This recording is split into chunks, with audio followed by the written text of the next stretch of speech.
chat. My name is D. Oh, what's good, y'all? We got Stringer Bell with us today. Al, what's up? You know. All right, so before we get into the main questions for the day, Stringer, we got to start with what is the sneaker that got you into the culture? The Jordan Low 11 IEs, 2007. It was black and yellow. I remember like your first day of school, 10th grade. That's what, I had. I was like, everybody's like, oh, he got fresh kicks. And like, that was the first sneaker I definitely, like, first J I got, I remember. Bet. All right, so sometime last week I was speaking to one of my friends, and she was like, she's not really into sneakers, but like she wants to get into it. Now she got a stable job. It's like she wants to get into it. She was like, what sneakers should I start off with? So I thought it'd be a great topic for us to talk about on the show of what are 5 starter sneakers that someone needs if they're trying to build a sneaker collection, like the first 5 pair they should get. Stringer, we're gonna go with you first. Jordan 1, it could be the Red, Shadow, or Royals. 2, I'll probably say Air Force Ones, that's a classic. 3 would be any Christmas release of the Jordan 11s, but Space Jams was like, Space Jams or Bread, those were like the 2 best. 4 would probably be, matter of fact, any Bread Jordan, which is the 4, the 5, like the original colorway that Jordan actually wore Jordan. And I'm gonna go with Yeezy for today's game, for today's sneaker game, like especially the 350. That's definitely one of the sneakers that's good to start with. It's always available. Like you can always get them, and it'll always turn heads. You can always create a good fit, so it'll turn heads.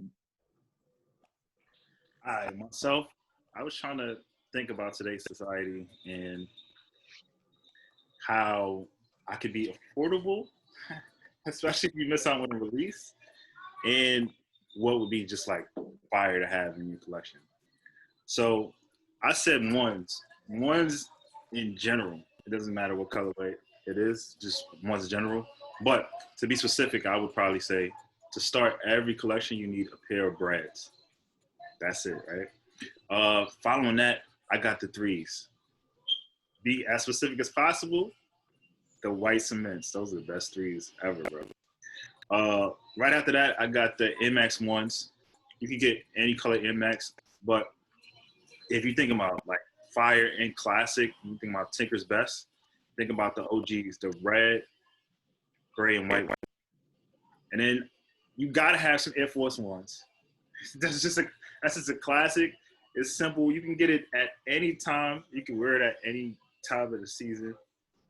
Most likely you're gonna wear it in the spring, summer, or even fall. Not too much in the winter, but definitely some Air Force Ones. I like that Al had that on his list. And then I'll put some Dunks. If you're thinking about today's society right now, in this hype movement, Dunks are winning. So I'd get a pair of Dunks. I would put that in here. I put that in rotation. You could wear it with a suit, wear it with like shorts. You could wear it with like, it works for, and it's like an Air Force One. It's like, you could wear it with anything that you could think of. More specifically, I would get the Kentucky Blue ones. Those are fire. All right. So when I first did this list, it was all Jordans.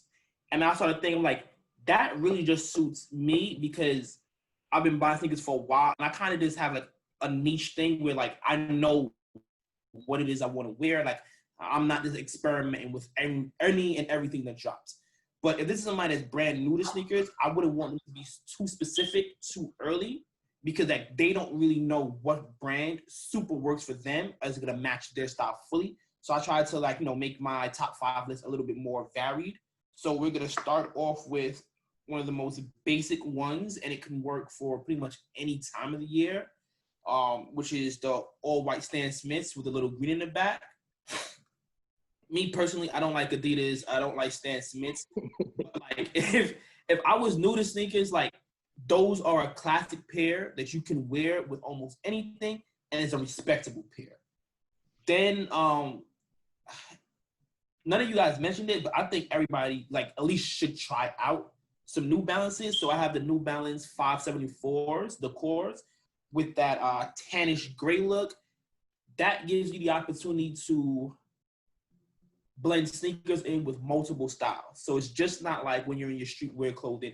You can actually wear it with more professional type clothing, athletic wear, like the New Balance 574 blends in with a lot of things, especially in that gray tone. You can wear that with anything. So, like, you don't have to worry about like going too hard to find an outfit that matches it.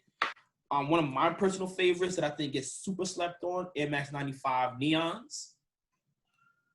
That's just like, listen, man, I'm going somewhere where there's going to be other sneakerheads around, and my foot game got to be respected. And like you guys said, we can't have a list without some Jordan 1s. The bread, to me personally, of all of them, the bread ones needs to be in your collection. It gives you the most variety with what you can wear with it. And my favorite Jordan silhouette, the Jordan 3. So that white cement 3 got to be on there. Like, if you don't got no 3s in your closet, close the door. This shit is trash.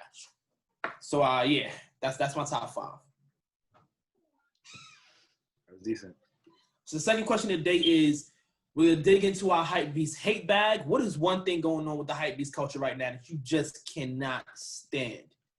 String, let's start off with you. The reselling, that's always an issue, especially like from places like Round 2 and all that other stuff. Cause if you think about it, like Round 2, this dude Sean Witherspoon is reselling his own shoe, which is crazy to me. Like that's like, you know how like if like sneaker game was a crack epidemic, yo, he'd be Ronald Reagan. Like he really reselling his own shoe. So like that's weird to me. And he's gonna do the same thing with those ugly ass Asics that's coming out. But it is what it is. And yeah, the whole back door, that famous picture of what went down in Miami when the Jordan 5s came out, the trophy rooms. I don't know if it was Miami, but I know it was Florida.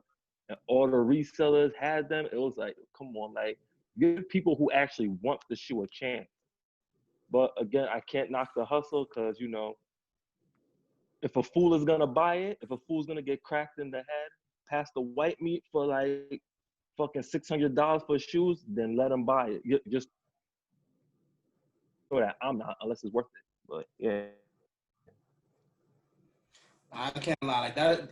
You were the first person I heard say that Sean Witherspoon shit. I'm like, yo, he really did resell his own shoe. Like niggas really went around too and paid above retail for his shoe. That's fucking gangster.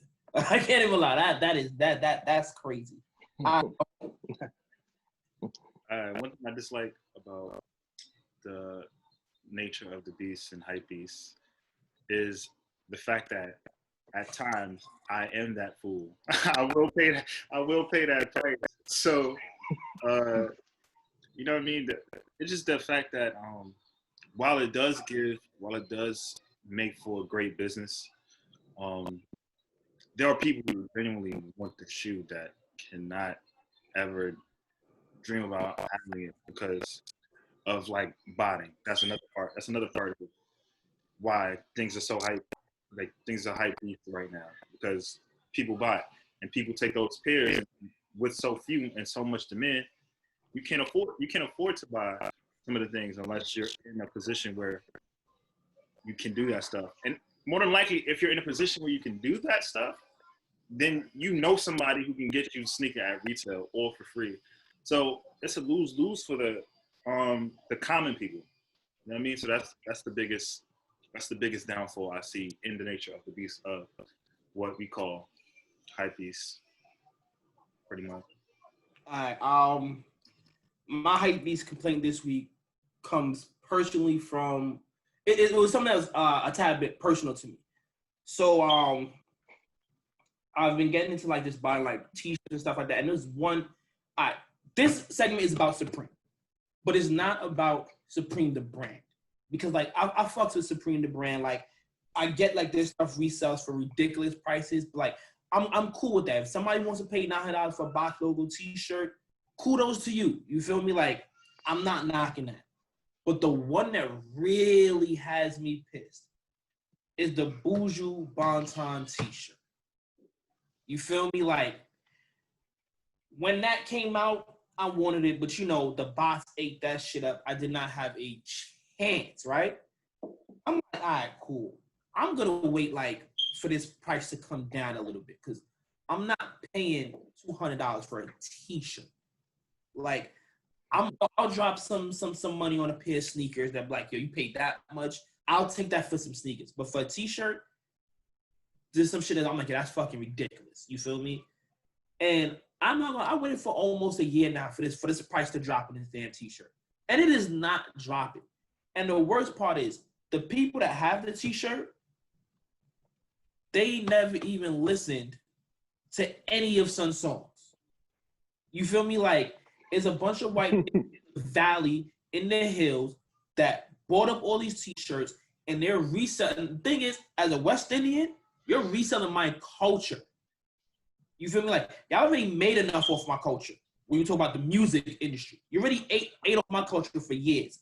Yo, I want my Buju Banton t-shirt for the fucking retail price, all right? If somebody's watching this, I'm tired of this shit. Like, listen, for the Mary J. Blige t-shirt, I paid. You feel me? That Nas t-shirt, I thought about it. I'm not paying that price. But the Buju shirt, no, I want it for retail. Y'all need to cut this shit out. Like, this is fun. You guys don't even know what Till Shiloh is. Like, cut this shit out. Like, I want my shirt for retail. All right, man. But so before we get out of here, you know what time it is. What is on our feet, gentlemen? What is on our feet? Mr. Bell, you get to go first. You know, I want to rep the greatest of all time with the greatest rapper, the greatest producer, and the greatest ball player. So I got the LeBron 16 Watch the Throne collab. These was dope, super slept on. You know, I actually wear my shoes. So yeah.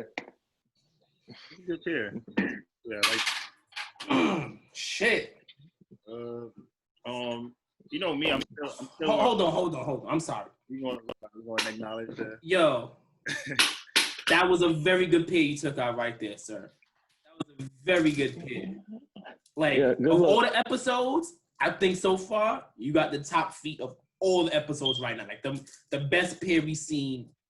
Yeah, good luck. Yo, good luck. All right, oh. Respect. You know me, I'm still wearing all black. You know, all black summer, black-owned businesses. Only thing we doing for the rest of the year and going into the future. So today, I got a pair of 3 NT6s, fresh out the box. I have not worn them until today. I gotta look for all black sneakers for the summer. So I'm wearing my DMP6s. Lovely sneakers. Hey, man. Honestly, I thought I was gonna have the sneakers of the day, but definitely there's no questioning. Al got this one. But what's on my feet today on this good fucking America Day is the Travis ones, the highs. The one that started all the hype, the original hypebeast sneaker.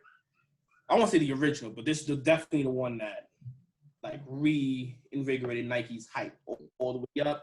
So that is what is on my feet today with my Malcolm X t-shirt, and I'm also wearing a pair of black jeans. So, you know, even though it's the summer, Black Lives Matter, so we blacking it out. That's what's on my feet for today. All right, first off, before we end the show, right? F both of y'all, because I'm over here super humble, pair of DMP6 and restocked like 30 times. He over here with the Watch the Thrones with the piece in the middle, and you over here with the Travises. Like, seriously? F both of y'all. Nah, I'll be honest. Yo, in 06, the DMPs was crazy. In 06, Exactly. the DMPs was crazy. 06 no more. Nah, I'll be honest, bro. Nike should have pushed the DMBs back. I feel like they just dropped at the worst time possible, which is why they're getting restocked so much. No stores was open. Like, they should have retroed the actual pack instead of just the 6s. They should have bought the 11s out too. So like that too is true. And I ain't gonna lie, Stringer has been a crumb since we knew him. You feel me? So I'm like, all right, cool. I'm like, yo, I'm gonna back something out on him today. When he put out them Watch the Thrones, I was like, this mother. I was like, jeez. All right, you got it, man. I'm about to edit this whole shit out. You. Yo, remember I was a weasel. Remember? Definitely Weasel Gang. All right, man. So that's this week's episode. Peace. Peace, y'all. Peace.